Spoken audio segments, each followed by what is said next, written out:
Loki pressed the jump button on his flight control stick, transitioning the Seiki from its position several light minutes from Selmani to 10 meters above its surface. "Locking all ventral turrets on surface targets," his AI reported. "Weapons free, fire at will," Loki instructed as he guided his heavily armed shuttle between the buildings, slowing just enough to give his mini-turrets time to target the Corson troops coming out of neighboring buildings to engage the Gadajak.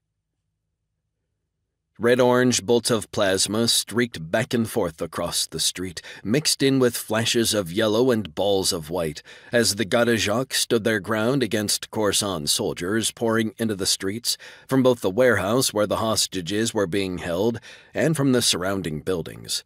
The Gadajak's personal shields flashed constantly as they deflected the energy from Corson weapons. The deflected energy struck buildings, the streets, and Corson soldiers themselves, blowing things apart indiscriminately.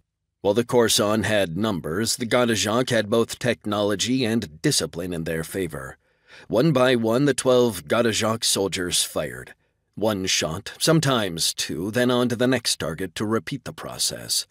At first, the unshielded Corson dropped like flies, littering the streets with scorched bodies.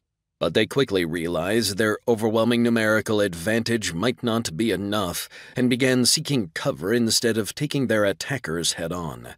The Seiki drifted lazily overhead, raining its own deluge of plasma bolts into the Corson soldiers on the streets, and into the windows and doors from where the smart ones were firing.